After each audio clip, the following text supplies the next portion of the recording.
And we are getting you those pictures of the Kochhars who have now arrived at the Mumbai court.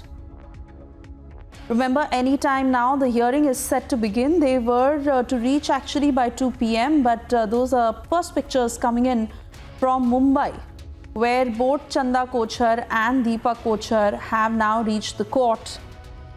Both husband and wife who were arrested in the loan fraud case, former ICICI Bank CEO Chanda Kochhar and her husband, who have been under the scanner after she had quit as CEO of ICICI 4 years ago. And at that time, as there were charges against her of how she had favored the Videocon group while clearing loans.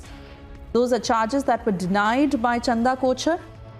But this is the latest, as both Chanda and Deepa Kochhar have now been arrested by the CBI. This happened on Friday in connection with alleged irregularities that amount to over 3,000 crore rupees of loan that was provided to the Videocon group when she was heading the private sector bank.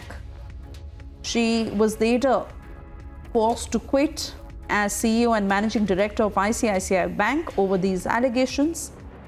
And she had said that she had not violated the bank's code of conduct and internal policies. But that reason became the very fact why she was terminated.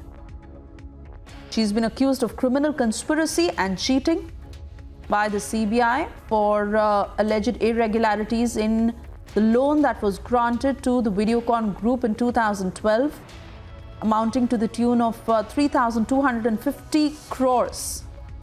That became an NPA for the ICICI Bank. And a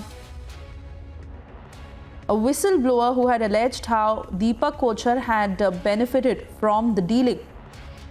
Chanda Kochhar and Deepa Kochhar, who have been under the scanner since 2018, from the time these details came to light. And Abhishek Kapoor, senior executive editor, is with us on the phone line. Abhishek, those pictures of the Kochhars having arrived at the court in Mumbai, and important to know what the next step will be.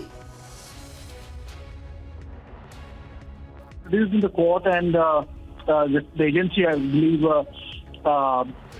might seek a transit remand, because remember, they were called to Delhi for questioning, and the arrest has happened in Delhi.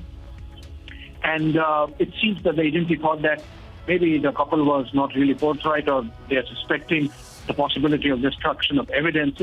Remember, the case pertains to a criminal conspiracy, cheating, corruption under the Prevention of Corruption Act, which is the mandate of the CBI. A parallel investigation, of course, going on by the Enforcement Directorate, which generally looks into money laundering cases. The case itself pertains to 2012 sometime, Suesha, when Chanda Kochhar was the MD of the bank, the ICICI Bank, and it was a loan that was given to Videocon Group, which is under the spotlight, up to the tune of about 3,250 crore rupees, if I believe correctly. And the Videocon Group, in turn, at that time headed by Venu Gopal Dhoot, of course, the owner of the company, gave some loan or invested some money in a company by the name of Nupar, which was owned by Deepa Kochhar, who happens to be the husband of Chanda Kochhar. So essentially, what we are seeing is the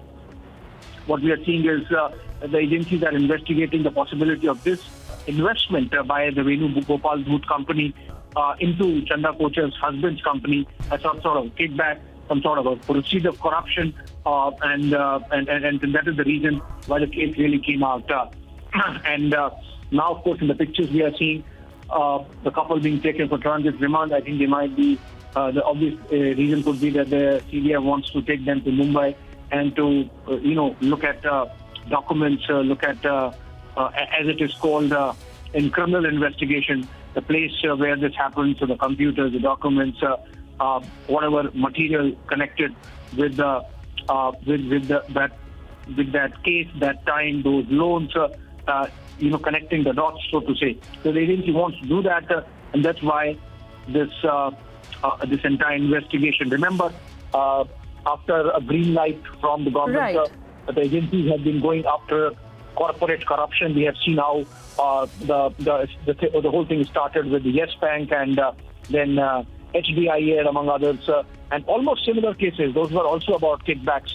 And then, of course, the larger corruption scene that saw crackdown from the government, from Vijay Mallya to Nirav Modi. Again, in most of the cases, it was about banks giving loans which turned NPAs, and then there were kickbacks to those who were issuing loans, be it Rana Kapoor of Yes Bank or in this case, Chanda Kochhar of ICICI Bank.